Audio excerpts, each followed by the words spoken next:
Hello, welcome back again to the channel. On this video, we are going to discuss the following nice problem. This is taken from Math 55A, from Harvard. So it is taken from homework number 1, if I don't mistake it. Math 55A in the year of 2020 or 2021. So let's take a look at the problem. We have S, a non-empty finite set, and we have an associative operation known as.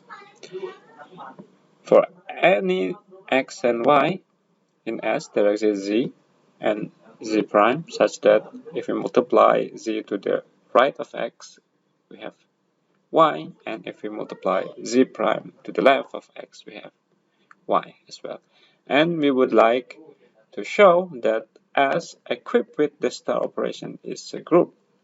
So remember that in order to have a group, we need to have an associative operation, and then we need to have an identity element, and for every element in the set, it has an inverse. So that's what we are going to show.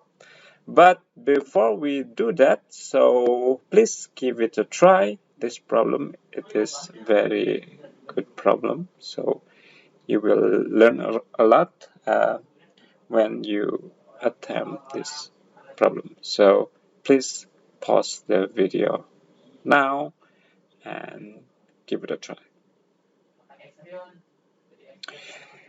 All right, let's discuss the problem. So we will use the following lemma. It is a well-known fact.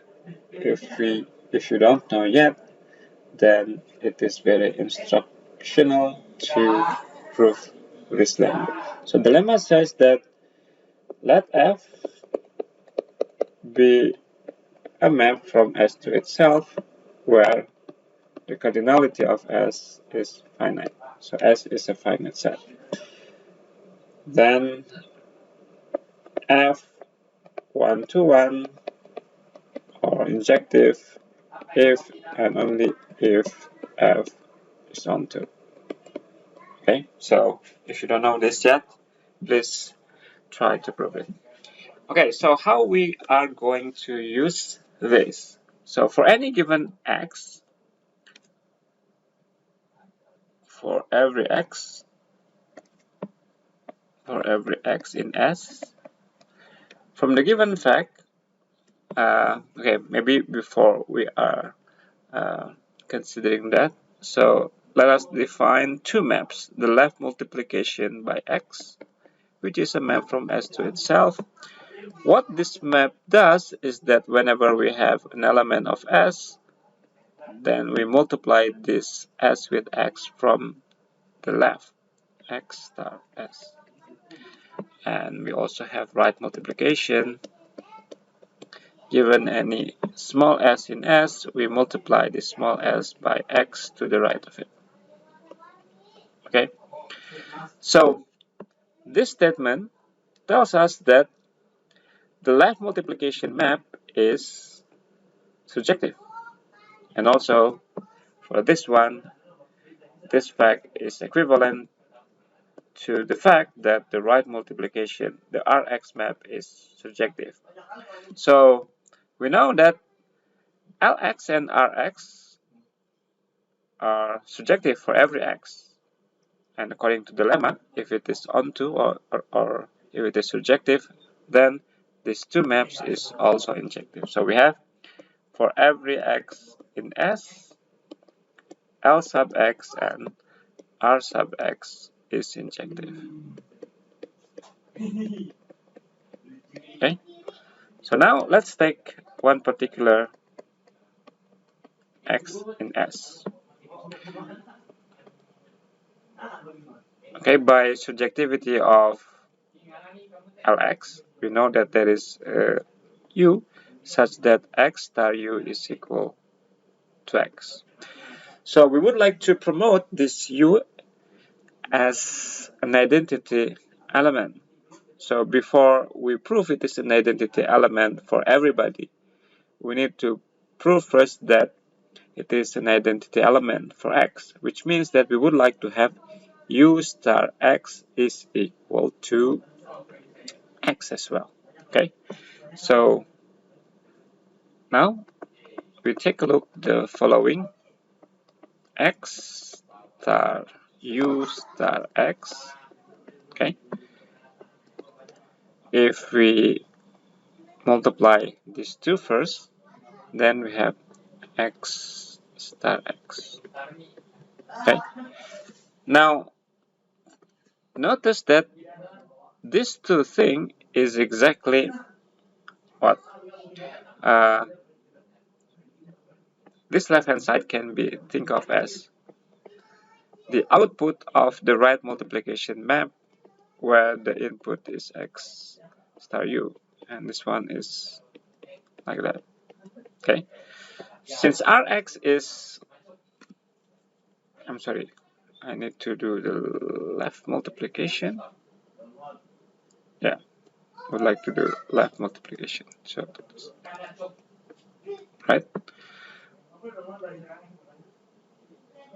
No. What I'm trying to say. This is UX. Okay. U star X. Okay. Since left multiplication math is injective, then it follows U star X is equal to X. So we have this and that. So U is almost our identity element, but it only works for X at the moment. And we would like to show that it is not only works for X, but it works for everybody in S. So we would like to want to show that for every Y in S, we also have Y star U is equal to Y, and U star Y is equal to Y. If we are able to show this, then it means U is exactly our identity element in S, right? Okay, so now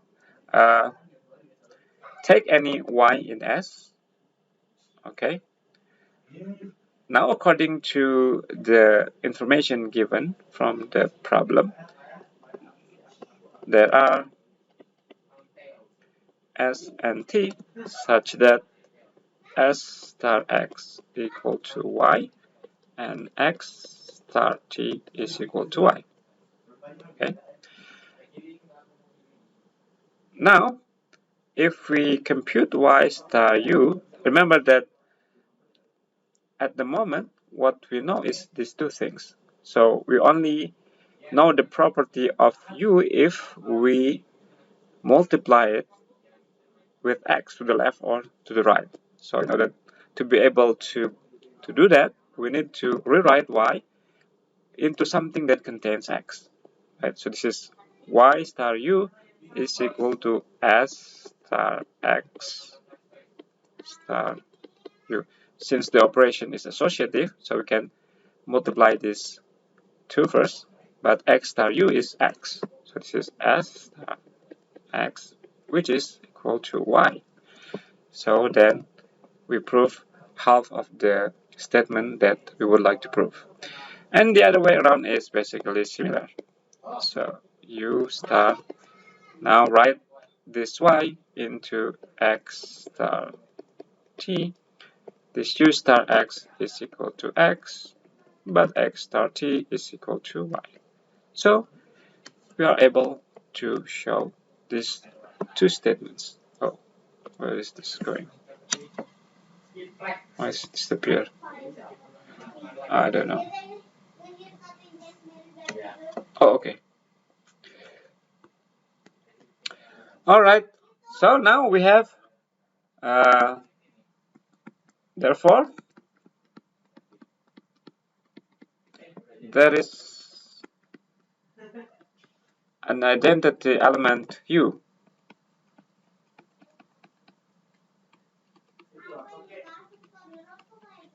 in S. Okay. Now, in order to complete the proof to show that S is a group, we need to show that every element has an inverse, right? So let Y in S. Okay.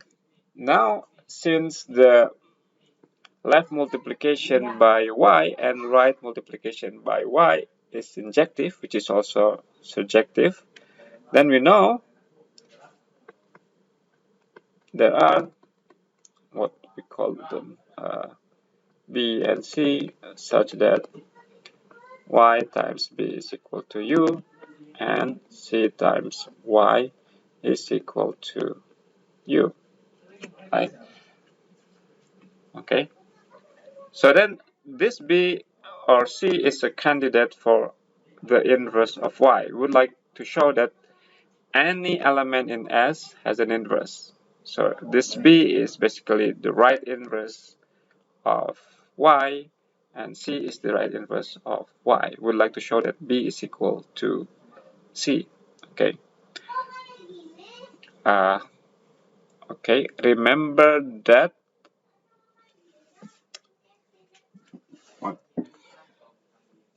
Okay. Let's do the following. So B times Y is equal to what? Okay. Okay. Let's consider B. Oh, I'm sorry. Whenever I didn't write this, it should be Y star here, right? So it's okay. So consider B star Y star what E. Okay. Now compute this first. So we have B star U. But U is the identity element. So this is equal to B because U is the identity element. Right? Okay, so what do we conclude then? We would like to show that U is equal to B. And this is equal to U star B. Okay. Now the right multiplication by B is injective.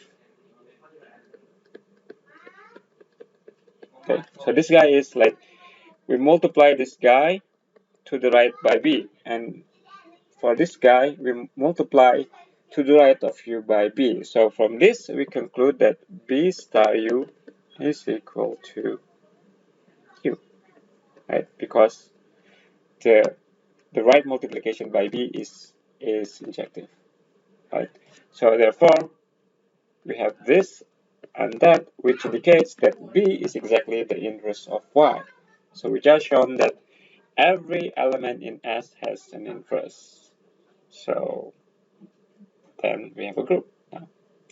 Okay, so that's all for today. Thank you very much for watching. See you again on the next video.